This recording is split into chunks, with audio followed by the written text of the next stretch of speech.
dans le récit de la multiplication des pains et des poissons, récit qui retient notre attention depuis quelques semaines. Il s'agit d'un miracle que Jésus a accompli pour nourrir une foule de plus de 5000 personnes. Eh bien, dans ce récit, nous découvrons les 5 étapes pour être heureux. Pourquoi les 5 étapes pour être heureux? Eh bien, tout simplement parce que Dieu, dans son amour, veut que nous soyons heureux. Dieu veut que nous réussissions notre vie. Dieu veut que dans notre âme, nous soyons heureux. Dieu veut que dans notre foyer, nous soyons heureux. Bref, Dieu veut que nous soyons heureux parce que Dieu veut notre bien. Et si nous voulons être heureux, nous avons besoin de voir des changements opérer dans notre vie. Et il y a certaines choses que nous devons faire pour que ces changements aient lieu et que nous soyons heureux. Certaines choses que nous devons faire afin que la puissance de Dieu se manifeste pour nous permettre de changer. Parce que bien évidemment, nous ne prétendons pas être capables par nos propres forces d'opérer des changements dans notre vie. C'est juste impossible. Par contre, nous pouvons adopter la bonne attitude afin de nous ouvrir à l'intervention de Dieu dans notre vie, lequel Dieu, par sa puissance, va opérer des changements, va transformer notre vie afin que nous soyons heureux. Il y a donc 5 étapes. Nous avons déjà parlé des 2 premières étapes qui sont les suivantes. Premièrement, clarifier et énoncer le véritable problème. En d'autres mots, si nous prions pour que Dieu nous aide à changer, parce que je veux que ce soit clair, je ne peux pas, moi, vous faire changer. Aucun pasteur, aucun homme de Dieu, aucune église ne peut vous changer. Il faut que ce soit le résultat de l'intervention divine dans votre vie. Donc, si nous prions pour que Dieu nous aide à changer, nous ne devons pas nous tromper de cible.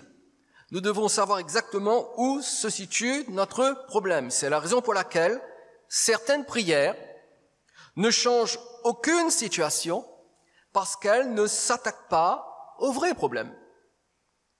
Et nous avons besoin de connaître où se situe le vrai problème. Deuxième étape, évaluer le désir de changer. Lorsque nous savons quel est notre véritable problème, nous devons être certains que nous désirons réellement qu'un changement ait lieu parce que c'est la force de notre désir qui amènera Dieu à agir. Le psaume 37, le verset 4 déclare « Fais de l'Éternel tes délices et il te donnera ce que ton cœur désire. » Nous allons maintenant nous pencher sur la 3e étape et c'est de cela dont j'aimerais vous parler ce soir. Et dans le prochain enseignement qui aura lieu sur le même thème, je verrai les 2 dernières étapes. Mais ce soir, concentrons-nous sur la 3e étape qui est la suivante. Préciser les objectifs du changement visé. J'ai clarifié mon vrai problème et j'ai le désir brûlant de changer. C'est très bien. C'est très bien. C'est nécessaire. Il faut passer par ces 2 étapes. Mais je dois savoir exactement quel est le but que je veux atteindre pour que ma stratégie de changement soit efficace. Par exemple, si votre objectif est de travailler pour subvenir à vos besoins, et c'est normal, c'est légitime. Nous avons besoin de travailler, nous cherchons un emploi parce que nous avons besoin de travailler pour vivre, pour subvenir à nos besoins. C'est bien, c'est très bien même. Mais qu'est-ce que vous voulez et qu'est-ce que vous pouvez faire précisément? En d'autres termes, avoir comme objectif d'obtenir un emploi, c'est bien, mais il faut que ce soit précis. Qu'est-ce que vous voulez faire et qu'est-ce que vous pouvez faire précisément? Un autre exemple, vous voulez maigrir. Très souvent, les gens disent « Oh, je veux maigrir. Je me trouve trop gros ou trop grosse. Je veux maigrir. » C'est bien, mais quel poids voulez-vous atteindre? Parce que dire que vous voulez maigrir, c'est trop vague. Il faut être beaucoup plus précis que cela. Quel poids voulez-vous atteindre? Quelqu'un a dit, il est aussi difficile d'atteindre une destination qui n'existe pas que de revenir d'un endroit qui n'a jamais existé. Comment atteindre une destination qui n'existe pas? C'est juste impossible. Il faut que cette destination existe pour que je puisse m'y rendre. De la même façon, on ne peut pas revenir d'un endroit qui n'a jamais existé. Vous savez, dans le monde sportif, par exemple dans le monde du tir, prenons le tir à l'arc. Dans le monde sportif, vous avez des tireurs à l'arc qui sont de véritables champions, qui collectionnent les médailles. Eh bien, voyez-vous, si c'est un champion du tir à l'arc, qui est extrêmement doué, qui ne rate jamais sa cible, moi personnellement, Éric Babeuf, je connais un moyen infaillible de faire échouer tout grand champion du tir à l'arc. Il suffit de lui bander les yeux. Alors je sais que les uns et les autres, nous avons déjà vu dans des films de karaté ou de kung-fu, le héros tiré à l'arc avec les yeux bandés. Mais ça, c'est un film. Dans la réalité, ça ne se passe pas de cette façon.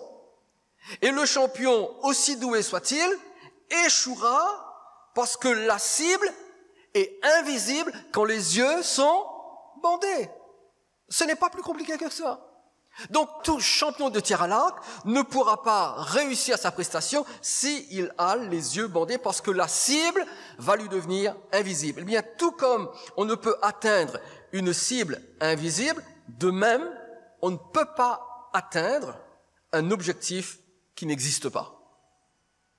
On ne peut pas atteindre un objectif qui n'existe pas. Quand nous demandons à Dieu de nous bénir, à son tour, Dieu nous demande « Où veux-tu être béni ?» Quelquefois, les gens me disent « Moi, je voudrais que Dieu me bénisse. » Et je leur demande « Mais qu'est-ce que vous voulez réellement ?»« Oh, rien en particulier. » Je vais vous dire ce que vous allez obtenir. Devinez quoi? Vous allez obtenir rien en particulier. Parce que c'est votre objectif. Donc il faut être précis. Il faut savoir ce que l'on veut de la part de Dieu. Voyez-vous, pour provoquer un changement, Jésus lui aussi avait un objectif. Et parce que nous parlons de la multiplication des pains, eh bien voyons que dans ce récit, Jésus définit clairement son objectif. Regardez ce qui est écrit dans Marc chapitre 6, versets 41 à 44, et je lis à partir de la version second 21. Il prit les 5 pains et les 2 poissons, leva les yeux vers le ciel et prononça la prière de bénédiction. Puis il rompit les pains et les donna aux disciples afin qu'ils les distribuent à la foule. Il partagea aussi les 2 poissons entre tous. Tous mangèrent et furent rassasiés. Et l'on emporta 12 paniers pleins de morceaux de pain et de ce qui restait des poissons. Ceux qui avaient mangé les pains étaient au nombre de 5000 hommes. C'est la raison pour laquelle, je vous l'ai dit tout à l'heure, il y avait plus de 5000 personnes. Parce que là, il est question de 5000 hommes. Mais sans compter les enfants et les femmes, on peut facilement doubler le nombre. Alors quel était l'objectif de Jésus? Premièrement, Jésus avait un objectif global et final. Son objectif global et final, c'était de nourrir cette foule. Cette foule de plus de 5000 personnes. Ça, c'était l'objectif final de Jésus. Mais voyez-vous, pour atteindre cet objectif final, nourrir la foule de plus de 5000 personnes, Jésus avait un objectif intermédiaire. C'est-à-dire un objectif qui se trouvait juste avant l'objectif final. Et quel était l'objectif intermédiaire de Jésus? Eh bien, de multiplier les 5 pains et les 2 poissons. Et c'est en les multipliant qu'il a réussi à nourrir cette foule immense. Si votre objectif final est de trouver, je vais reprendre le même exemple que tout à l'heure, si votre objectif final est de trouver un emploi dans un secteur professionnel bien précis, peut-être, je dis bien peut-être, qu'un objectif intermédiaire consisterait, par exemple, à vous former ou bien à actualiser vos compétences dans un domaine précis. Donc, voyez-vous, lorsqu'on vise un objectif, il faut le faire avec intelligence, avec bon sens. Tout d'abord l'objectif final, mais peut-être qu'avant d'atteindre cet objectif final, il y a un autre objectif intermédiaire juste avant. Écoutez, c'est simple. Dans notre désir de changement, nous devons viser un objectif. Alors certains peut-être vous allez me dire, mais écoutez Éric, ce n'est pas très spirituel ce que vous dites. Je ne suis pas venu à l'église pour entendre parler de viser un objectif. Eh bien, excusez-moi de vous le dire, et je le dis avec respect. Si vous mettez de côté l'importance de viser des objectifs, je vous invite à arracher de votre Bible la moitié des pages qui s'y trouvent. Parce que la Bible est remplie d'individus qui ont visé des objectifs pour qu'il y ait des changements dans leur vie. Donc, Dans notre désir de changement, nous devons viser un objectif. La question est donc, quel est notre objectif? Quel est votre objectif? Quel est mon objectif? Mais tout d'abord, avant de répondre à cette importante question, il y en a deux autres que j'aimerais répondre avec vous et surtout deux questions importantes pour les chrétiens que nous sommes, vous et moi. Première question, est-il biblique de se fixer des objectifs? Est-il biblique de se fixer des objectifs? J'aurais pu formuler cette question de la façon suivante. Est-il chrétien de formuler des objectifs? Est-ce que l'on est spirituel lorsqu'on vise un objectif? D'après vous, certains chrétiens sont mal à l'aise lorsqu'on leur parle d'objectifs. Ils pensent que c'est quelque chose qui appartient au monde des affaires, qui appartient à la psychologie. Alors ils sont mal à l'aise parce qu'on leur parle d'objectifs. Et ils se disent, mais un chrétien, il ne doit pas avoir d'objectif, un chrétien. Un chrétien, c'est quelqu'un qui compte seulement sur Dieu. Un chrétien ne fait pas de plan. Un chrétien, c'est celui qui s'en remet entièrement au plan de Dieu. Alors bien sûr, la Bible dit que notre confiance doit reposer sur Dieu pour toute chose. Ça, c'est un fait établi. Personne ne va contredire cela, surtout pas moi. Oui, nous sommes appelés à faire confiance à Dieu pour toute chose. Mais la Bible n'interdit pas de faire des plans. La Bible n'interdit pas d'avoir des projets. Rappelez-vous bien de ce mot, avoir des projets. La Bible n'interdit pas de se fixer des objectifs que l'on veut atteindre. Et pour preuve, Jésus, le Fils de Dieu, notre Sauveur et notre Seigneur, celui en qui nous croyons de tout notre cœur, Jésus fixait des objectifs. Il fixait des objectifs pour ses disciples et il se fixait à lui-même des objectifs. C'est ce que nous apprenons de certains versets de la parole de Dieu, comme par exemple Matthieu chapitre 10, versets 5 et 6. Il est dit, « Tels sont les 12 que Jésus envoya après leur avoir donné les instructions suivantes. » Et notez bien les instructions. « N'allez pas vers les païens et n'entrez pas dans les villes des Samaritains. Allez plutôt vers les brebis perdues de la maison d'Israël. » Alors si ça, ce n'est pas un objectif, je ne m'appelle plus Éric Babeuf. C'est clair là. Jésus leur dit où il ne faut pas aller, et ensuite il leur dit où il faut aller. Il fixe un objectif. On est bien d'accord. Il fixe un objectif pour ses disciples. Il leur dit exactement, n'allez pas là, ne vous rendez pas là, mais allez là-bas. Ça, c'est un objectif. Mais concernant sa propre personne, Jésus fixait également des objectifs. Regardez Matthieu chapitre 16, verset 21. Vous savez, quelquefois lorsqu'on lit la parole de Dieu, on lit la parole de Dieu comme si on regardait un film qui sort d'Hollywood. On lit la parole de Dieu comme si on était devant une fiction de la télévision ou du cinéma. Et on ne s'arrête pas pour essayer de voir, de comprendre, d'analyser, de ressentir ce qui se passe. Regardez dans ce verset, Matthieu 16, 21. Dès lors, Jésus commença à faire connaître à ses disciples, regardez bien ce qui est écrit, qu'il fallait qu'il aille à Jérusalem. Il leur a peut-être dit, mes amis, il faut que j'aille à Jérusalem. Qu'il souffre beaucoup de la part des anciens, des principaux sacrificateurs et des scribes, qu'il soit mis à mort et qu'il ressuscite le 3e jour. Il faut que j'aille à Jérusalem. Il fallait qu'il aille à Jérusalem. Est-ce que ça, ce n'est pas un objectif? Est-ce que ce n'est pas un projet? Est-ce que ce n'est pas quelque chose que Jésus vise d'une manière bien précise? Et je pourrais multiplier les versets, mais ces deux suffisent pour nous montrer et pour nous rappeler que Jésus lui-même fixait des objectifs. Il savait quoi faire, il savait où aller, il savait quoi dire, et c'était la même chose pour ses disciples. Il leur disait quoi dire, allez et dites, allez et faites. Donc Jésus se fixait des objectifs. Le grand apôtre Paul, lui aussi, se fixait des objectifs qu'il essayait de respecter au mieux parce que ce n'était pas toujours possible. Et regardez cet exemple extraordinaire, Romains chapitre 1, verset 13. Il dit, « Je ne veux pas vous laisser ignorer, frères, que j'ai souvent, et j'attire votre attention sur l'expression, qu'est-ce que j'ai souvent fait? J'ai souvent formé le projet. J'ai souvent formé le projet. Quel projet? D'aller vous voir afin de recueillir quelques fruits parmi vous, comme parmi les autres nations. Mais j'en ai été empêché jusqu'ici. Quand Paul dit « j'ai souvent formé le projet », qu'est-ce que ça veut dire? Ça veut tout simplement dire « j'ai souvent eu comme objectif de vous rendre visite à vous, chrétiens de Rome. Souvent j'ai eu cet objectif, mais hélas, je n'ai pas pu satisfaire cet objectif. D'ailleurs, pour votre gouverne, l'expression « former le projet », j'ai souvent formé le projet. L'expression « former le projet » vient d'un seul mot grec, protitémai. Je vous fais grâce de l'orthographe du mot grec. N'essayez pas de le retenir, c'est pas important. Mais ce qui est important, c'est ce qu'il signifie. Ce mot grec qui a donné « former le projet » signifie déterminer et mettre devant soi. Déterminer et mettre devant soi. En d'autres termes, l'apôtre Paul déterminait certaines actions précises qu'il devait entreprendre. Ces actions, il les analysait, il y réfléchissait et il les mettait devant lui, il en faisait un but, il en faisait un objectif et il disait « il faut que je fasse cela ».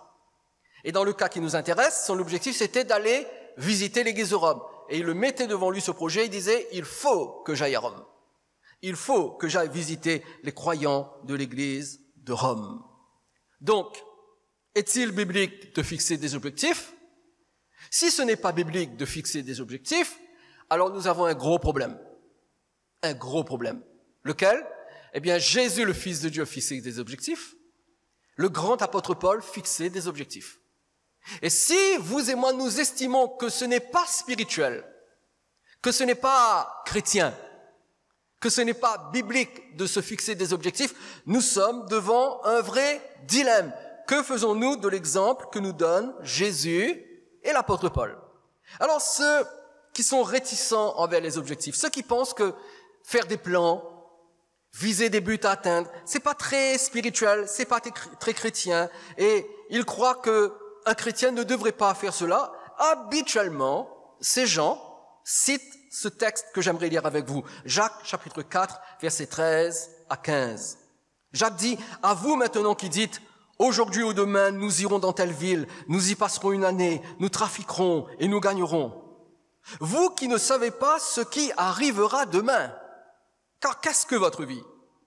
Vous êtes une vapeur qui paraît pour un peu de temps et qui ensuite disparaît. Vous devriez dire, au contraire, si Dieu le veut, nous vivrons et nous ferons ceci ou cela. » Et il y a certains croyants qui s'appuient sur ce texte pour justifier l'absence de décision, l'absence de planification, l'absence d'objectifs et de buts dans leur vie. Et ils disent, mais c'est Dieu qui décide. Je laisse tout entre les mains de Dieu. Cela arrivera si Dieu le veut. Et quelquefois, nous utilisons cette expression un petit peu à la légère. Si Dieu le veut, faisons attention, parce qu'à force de dire si Dieu le veut, eh bien nous allons ressembler aux musulmans qui disent Inch'Allah. Et est-ce que je dois vous rappeler que Inch'Allah signifie si Dieu le veut? Alors nous ne sommes pas des gens qui tout d'un coup, nous vivons dans un monde où nous ne sommes plus responsables de rien, où c'est Dieu qui décide de tout, où nous sommes en mode pilote automatique. Nous sommes comme des marionnettes.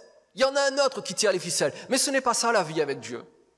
La vie avec Dieu ne consiste pas uniquement à s'en remettre entre les mains de Dieu et à ne plus rien faire passivement. Non, non. La vie chrétienne, c'est autre chose. La vie chrétienne, c'est être actif en faisant confiance au Seigneur. C'est viser des objectifs en faisant confiance au Seigneur. Dans ce texte, Jacques ne s'oppose pas au fait de se fixer des objectifs et il ne l'interdit pas non plus. Il précise plutôt dans quel état d'esprit nous devons le faire. Comprenez-vous la différence?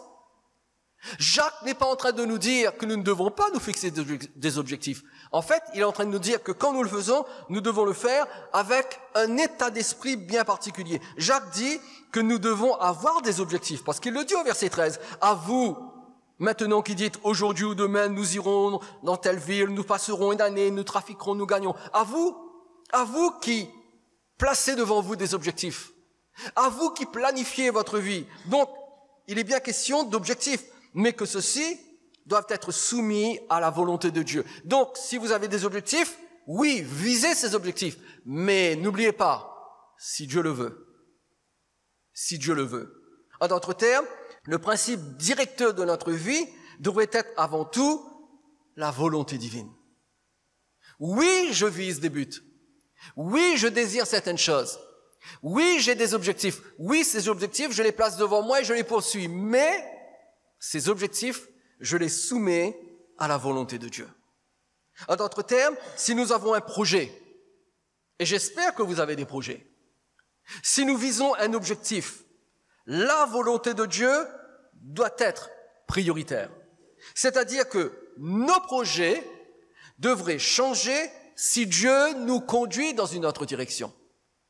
Alors, comme point de départ, j'ai un projet, j'ai un objectif, je vise cet objectif, je veux l'atteindre, mais en cours de route, alors que je suis soumis à Dieu, alors que j'ai remis ma vie entre ses mains, si Dieu me fait comprendre que je dois changer de projet, que je dois modifier mon objectif, eh bien ma soumission à la volonté de Dieu doit faire de telle sorte que j'accepte de changer mon objectif. Parce que ce qui compte pour moi, ce n'est pas tellement mon objectif que j'ai fixé et que je veux atteindre à tout prix. Ce qui compte pour moi, c'est ce que Dieu veut. Oui, je me fixe des objectifs, mais je les soumets à Dieu. Donc, premièrement, est-il biblique de se fixer des objectifs? Oui, un grand oui, c'est biblique, nous devons le faire. Ce qui nous amène à notre seconde question. Pourquoi est-il important de se fixer des objectifs? Pourquoi devrions-nous régulièrement fixer des objectifs? Et j'aimerais relever 3 raisons pour lesquelles il est important de se fixer des objectifs. Premièrement, les objectifs donnent une forme concrète à nos désirs. Les objectifs donnent une forme concrète à nos désirs. Et à ce stade, il est important de connaître la différence entre un désir et un objectif. Quelle est la différence? Eh bien, un désir, c'est une envie. Un désir, c'est une aspiration. Mais un objectif, c'est la structure ou le contour que revêt ce désir. Par exemple, un père peut manifester le désir suivant. Je veux être un meilleur papa pour mes enfants. C'est ainsi que parle le désir. Je veux être un meilleur papa pour mes enfants. Mais lorsque ce désir se transforme en objectif, voici ce qu'il dit. Je veux passer 1 heure chaque jour avec mes enfants et bâtir avec eux une relation plus solide. Est-ce que vous saisissez la différence entre le désir et l'objectif? Dans le désir, le papa veut devenir un meilleur papa et c'est honorable. Cela devrait être le désir de tout papa, devenir un meilleur papa. Mais cela ne va rester qu'un désir s'il n'y a pas quelque chose de concret, s'il n'y a pas une forme bien précise. Tu veux être un meilleur papa? Très bien. Comment est-ce que tu comptes t'y prendre? Qu'est-ce que tu veux faire pour être un meilleur papa? Ah, je veux être un meilleur chrétien. Très bien, bravo. Mais qu'est-ce que tu comptes faire pour être un meilleur chrétien? Ah, Eric, moi je veux grandir dans mon intimité avec Dieu. Je veux être plus proche de Dieu. Très bien. Mais qu'est-ce que tu comptes faire pour être plus proche de Dieu? Un objectif possède un aspect visible. Un désir, non. Un désir, c'est juste une envie. Mais lorsque je transforme ce désir en objectif, je lui donne un aspect visible, un aspect qui peut être identifiable grâce aux résultats que l'on vise. C'est pour cela que notre désir de changement doit devenir un objectif pour que Dieu accomplisse quelque chose. Tant que mon désir reste un simple désir, et c'est bien d'avoir un désir, eh bien je reste toujours dans cette dimension où j'ai un désir, j'espère, mais ce désir doit devenir un objectif pour que Dieu puisse accomplir quelque chose. Et je vous le prouve. Psaume 20, verset 5. Qu'il te donne ce que ton cœur désire. On est bien d'accord. Il faut avoir un désir. Et qu'il accomplisse tous tes quoi? Tes desseins. Le mot dessein, qu'est-ce que ça veut dire? Eh bien, ça veut dire but, objectif. Qu'il te donne ce que ton cœur désire et qu'il accomplisse tous tes objectifs. Qu'il accomplisse tes buts. Qu'il accomplisse ce que tu as planifié pour que ton désir devienne une réalité. Et Dieu accomplit nos desseins. Il nous donne notre désir, mais il accomplit nos desseins. En d'autres termes, lorsque je viens devant Dieu, je lui présente mon désir. C'est mon geste de foi. Seigneur, voilà ce que je veux. Voilà ce que je veux comme changement. Je veux être guéri. Je veux que ma vie change. Je veux que mon foyer change. Je veux que mes enfants changent. Je veux que les domaines de ma vie où je souffre, où je ne me sens pas à l'aise, je veux qu'il y ait du changement et je sais que tu peux les changer. Eh bien, à partir de ce désir, je vise des objectifs. Qu'est-ce que je veux réellement? Et alors que je transforme mes désirs en objectifs précis, des objectifs que je peux identifier, qui ont une forme, alors là, Dieu intervient et Dieu accomplit nos objectifs. Donc, premièrement, les objectifs donnent une forme concrète à nos désirs. Deuxièmement, les objectifs sont la fondation sur laquelle est bâtie la réussite. Les objectifs sont la fondation sur laquelle est bâtie la réussite. Pareil, lorsqu'on parle de réussite, les chrétiens sont un peu réticents. Ah, la réussite, mais c'est pas un mot très chrétien. Si, c'est totalement biblique. C'est totalement biblique. Dieu a dit à Josué, cette parole, médite-la afin de réussir dans tout ce que tu entreprendras. Le psaume 1 dit, heureux l'homme qui médite la parole de Dieu. Il réussit dans tout ce qu'il entreprend. Et réussir sa vie, c'est pas seulement réussir son métier, avoir un beau salaire. Non. Réussir sa vie, c'est réussir sa relation avec Dieu. Réussir sa vie, c'est réussir son foyer, sa vie de couple. Réussir sa vie, c'est réussir ses relations avec ses proches, avec ses collègues de travail.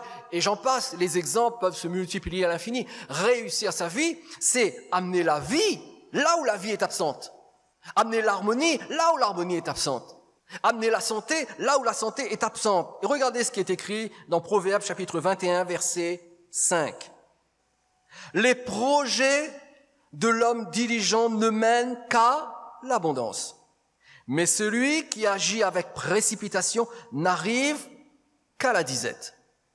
Et dans ce verset, il y a des mots-clés. Le premier mot-clé, c'est le mot projet. Et rappelez-vous, le mot projet, on peut mettre à sa place le mot objectif, plan, but. Ensuite, il y a les deux mots abondance et disette. Tout le monde connaît la différence entre l'abondance et la disette? Dans la disette, je manque de tout. Dans l'abondance, j'ai ce qu'il faut pour être heureux. Et puis, il y a ces deux autres mots très importants. L'homme diligent et l'homme qui agit avec précipitation. Et c'est là où ça devient intéressant.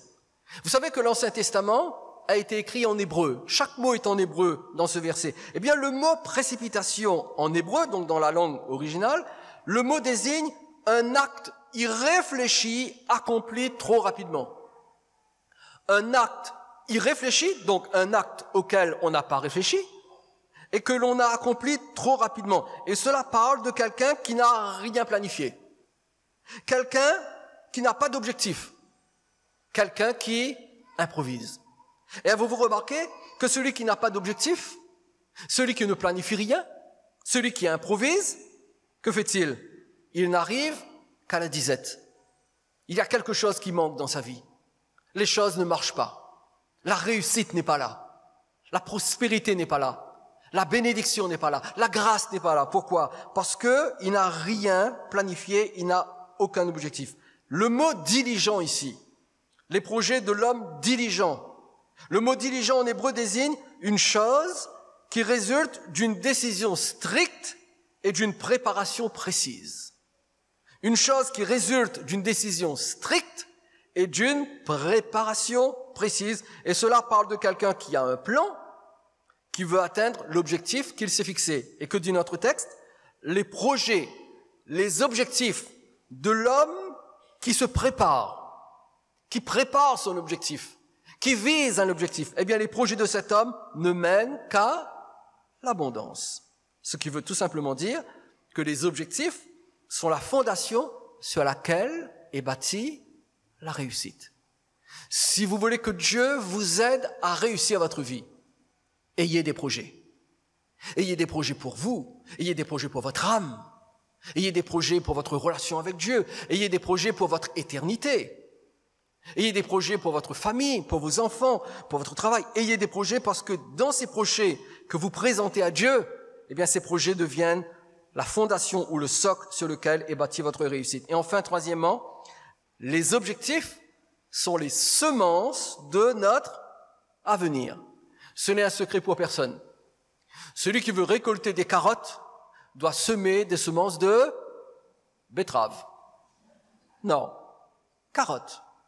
C'est comme cela. On récolte ce que l'on sème. Les objectifs sont les semences de notre avenir. Cela signifie que comment pouvons-nous préparer les jours, les semaines, les mois ou les années qui sont devant nous si nous ne fixons pas d'objectifs à atteindre? Par exemple, nous sommes samedi. Quels sont vos objectifs pour demain dimanche? Quels sont vos objectifs pour la semaine prochaine? Qu'allez-vous faire la semaine prochaine? Qu'avez-vous prévu de faire? Qu'est-ce que vous aimeriez faire pour que cela vous aide à améliorer votre relation avec le Seigneur Jésus?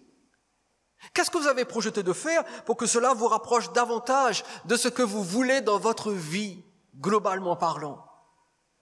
Jérémie chapitre 29, verset 11. Dieu dit, car je connais les projets que j'ai formés sur vous. Incroyable.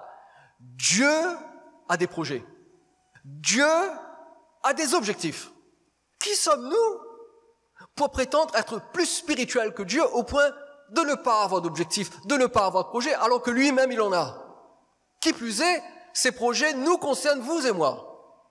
Car je connais les projets que j'ai formés sur vous, dit l'Éternel. Quel type de projet? Projet de paix et non de malheur, afin de vous donner un avenir et de l'espérance. Voyez-vous, Dieu fait reposer notre futur ou notre avenir sur les projets qu'il forme sur nous, pour nous, aujourd'hui. Nous devons avoir des projets aujourd'hui parce que les projets que nous avons aujourd'hui vont définir comment nous allons vivre demain. Qu'est-ce que nous allons expérimenter demain? Et quand je dis demain, c'est pas seulement demain dimanche, mais c'est demain dans l'avenir, avenir plus ou moins proche ou plus ou moins lointain. Quel est votre objectif? Parce que tous les objectifs que vous avez aujourd'hui, ce sont les semences que vous allez récolter dans l'avenir. Alors j'aimerais terminer avec ceci. Une des plus belles illustrations que l'Évangile nous donne sur l'importance de fixer un objectif pour provoquer un changement dans la vie, eh bien, une de ces plus belles illustrations, c'est la guérison de la femme à la perte de sang. Et nous trouvons ce récit dans l'Évangile de Marc, et j'aimerais lire avec vous Marc chapitre 5, du verset 25 au verset 29. Or, il y avait une femme atteinte d'une perte de sang depuis 12 ans. Notez bien, cette femme souffrait d'hémorragie depuis 12 ans. Pas 12 minutes, pas 12 heures, ni 12 jours, 12 ans. Depuis 12 ans, elle perd son sang.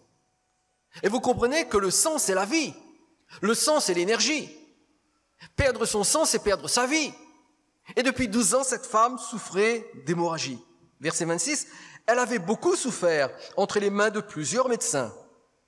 Elle avait dépensé tout ce qu'elle possédait. Parce que cette maladie, non seulement l'a mis en contact avec des charlatans qui l'ont fait souffrir, parce qu'à l'époque, je vous rappelle que les médecins ne faisaient pas 7 ans de médecine en sortant de là avec un doctorat en médecine. Non, pour la grande majorité, c'était des charlatans qui vous soignaient à coups de poudre et de tisane magique. Donc elle avait beaucoup souffert, et en plus, elle avait souffert physiquement, elle avait souffert dans son honneur, dans son intégrité de femme, mais elle avait souffert financièrement. Elle avait tout perdu parce qu'elle avait dépensé tout ce qu'elle possédait. Elle était sur la paille. Et elle n'avait éprouvé aucun soulagement, mais était allée plutôt en empirant. Verset 27. Ayant entendu parler de Jésus, elle vint dans la foule par derrière et toucha son vêtement, car elle disait, si je puis seulement toucher ses vêtements, je serai guérie. Au même instant, la perte de sang s'arrêta et elle sentit dans son corps qu'elle était guérie de son mal. Et encore une fois, je le répète, nous lisons parfois la Bible, les récits de la Bible, comme si nous regardions un film sorti des studios d'Hollywood ou de Disney. Mais nous ne rentrons pas dans le texte, nous n'essayons même pas de comprendre et de sentir ce qu'ont vécu ces gens. Et voyez-vous ici, nous sommes dans une vraie situation dramatique, une vraie souffrance. Cette femme a souffert d'hémorragie pendant 12 ans. Et puis, après ce temps de souffrance, elle a entendu parler de Jésus. Comme vous entendez ce soir parler du Seigneur Jésus. Elle a entendu parler de Jésus. Qu'est-ce qu'elle a entendu? Vous savez, à l'époque, il n'y avait pas de réseaux sociaux. Il n'y avait pas de WhatsApp, il n'y avait pas de Facebook, il n'y avait rien de tout cela. Les bruits se colportaient de bouche à oreille. Et cela prenait un certain temps. Et je pense que c'est au bout de plusieurs mois que enfin cette femme a appris tous les miracles que Jésus accomplissait sur les malades et comment les malades étaient guéris seulement en ayant un contact avec Jésus. Seulement parce que Jésus les touchait, donc il y avait un contact physique, ces gens étaient guéris. Donc elle s'est mise à entendre parler de Jésus. Et là, quelque chose d'incroyable s'est produit. Un désir est né dans son cœur. Un désir est né dans son cœur. Et je prie fort dans mon cœur maintenant même pour que, à l'écoute de ce message, un désir puisse naître dans votre cœur pour un changement. Que vous puissiez vous aussi reprendre courage, retrouver espoir en disant, mais avec Jésus, les choses peuvent être différentes dans ma vie alors. Avec Jésus, les choses peuvent changer. Oui, monsieur, madame, les choses peuvent changer dans votre vie. Avec Jésus, les choses peuvent être différentes dans votre vie. Donc, un désir est né dans son cœur. Quel désir? Le désir d'être guéri par celui auquel aucune maladie ne résiste. Jésus-Christ. Celui qui, quand il prononce une parole, lorsqu'il touche un malade, les malades sont guéris. L'aveugle voit, le sourd entend, le muet parle, le paralytique se met à marcher. Celui qui est étendu sur son lit, incurable, se lève, resplendissant de santé, parce qu'il a eu un contact avec le Fils de Dieu. Donc, un désir est né. Elle a accueilli ce désir, et je prie que vous aussi, vous accueillez ce désir ce soir, que votre vie soit différente grâce à Jésus. Elle a accueilli ce désir et elle l'a transformé en objectif à atteindre. Et c'est ce que nous ne voyons pas souvent lorsque nous lisons la parole de Dieu. Je vous ai dit, lors de la première réunion sur ce thème, que ce que j'allais dire devant vous ressemblait peut-être à des notions de psychologie appliquée.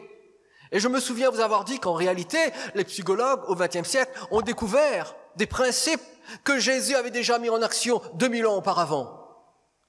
Et nous, quelquefois, nous lisons les textes de l'Évangile, mais nous ne voyons pas ce qui se passe, parce que nous lisons trop vite, ou nous lisons par habitude, ou nous lisons comme si nous regardions un film d'Hollywood.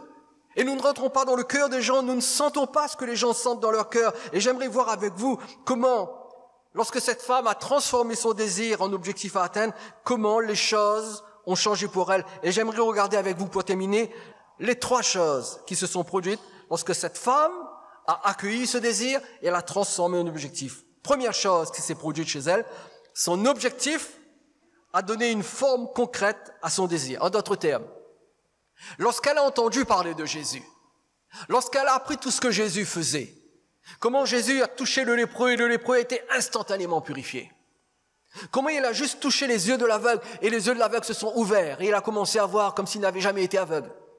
Donc, lorsqu'elle a entendu parler de Jésus, elle savait ce qu'elle devait faire. Elle savait exactement ce qu'elle devait faire. Et elle a décidé d'aller là où se trouve Jésus, au point même de surmonter sa peur de la foule. C'est pour cela que le verset 27 nous dit, elle vint dans la foule par derrière pour toucher le vêtement de Jésus. Pourquoi elle a dû surmonter la peur de la foule? Parce que voyez-vous, dans son état, alors qu'elle souffrait d'hémorragie sévère, elle était dans un état d'impureté rituelle.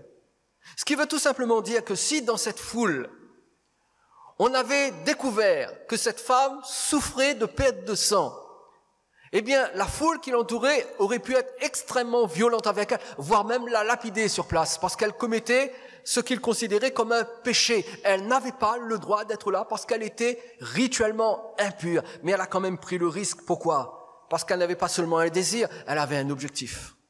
Elle savait ce qu'elle devait faire. Elle savait qu'elle devait établir un contact physique avec Jésus. Elle devait toucher Jésus pour recevoir la puissance de Jésus et être guérie dans son corps. Son objectif a donné une forme concrète à son désir. Elle savait ce qu'elle devait faire et où elle devait aller pour être guérie. Deuxièmement, son objectif a été la fondation sur laquelle elle a bâti sa guérison. Sa guérison était beaucoup plus qu'un rêve pour elle. C'est vrai qu'elle a rêvé d'être guérie. Elle n'a jamais pu l'être parce qu'aucun médecin n'avait pu la soulager. Et c'est vrai que lorsqu'elle a entendu parler de Jésus, tout d'abord, elle s'est mise encore une fois à rêver qu'elle pouvait être guérie. Mais ce rêve est devenu un désir et ce désir est devenu un objectif. Donc sa guérison était plus qu'un rêve. C'était un événement qu'elle pouvait voir se réaliser. Sa guérison était un événement qu'elle pouvait voir se réaliser. Je ne sais pas, monsieur, madame, quel est votre besoin. Tout ce que je peux vous dire ce soir, c'est qu'avec Jésus, tout est possible. Avec Jésus, tout est possible. Et avec Jésus, votre désir, si vous le transformez en objectif, cesse d'être un rêve, mais cela devient un événement que vous pouvez voir se réaliser dans votre vie. Alors qu'est-ce qu'elle a fait? Elle s'est préparée à être guérie. Comment est-ce qu'elle s'est préparée à être guérie? Déjà en prenant la décision d'aller trouver Jésus, mais surtout au verset 28, car elle disait. Et elle se préparait à vivre cet événement en se disant à elle-même, si je peux seulement toucher son vêtement, je serai guérie.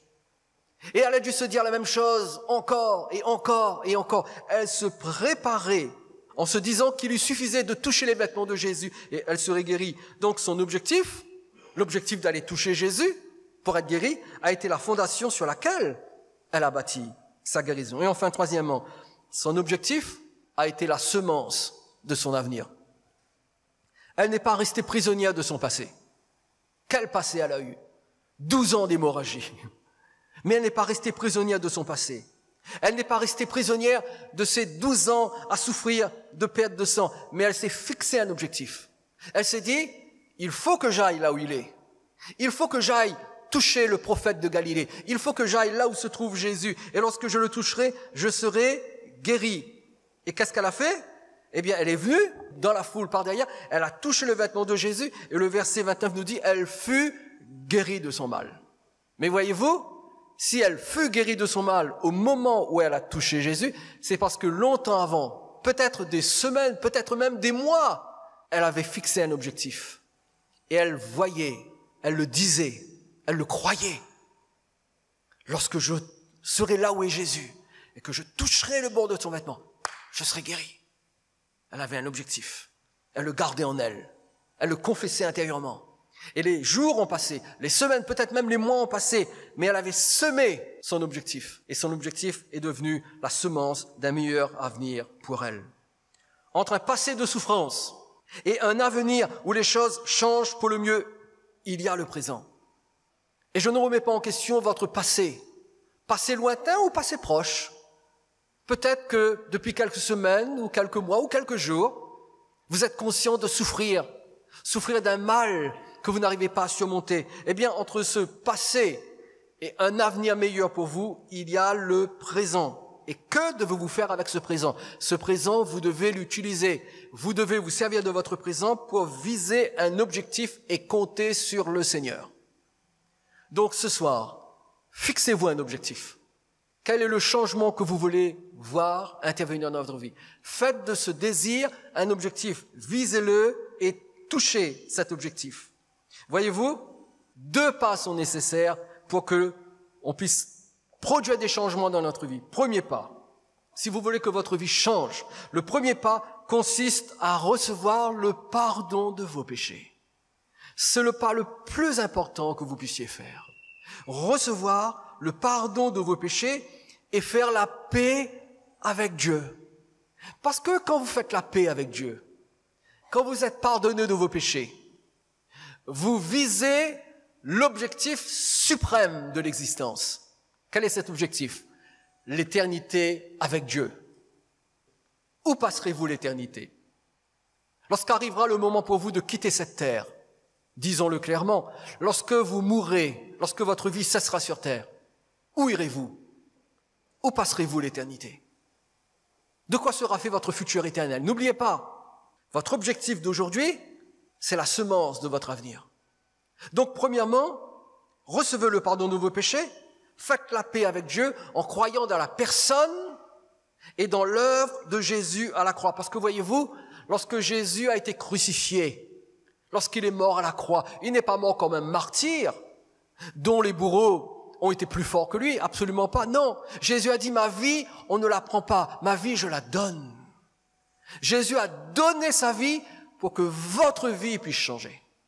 Donc, quand il est mort au calvaire, il a payé le prix suprême pour que vos péchés soient pardonnés, que vous soyez en paix avec Dieu et que vous ayez déjà fixé le plus important de tous les objectifs. Passer l'éternité avec votre Créateur.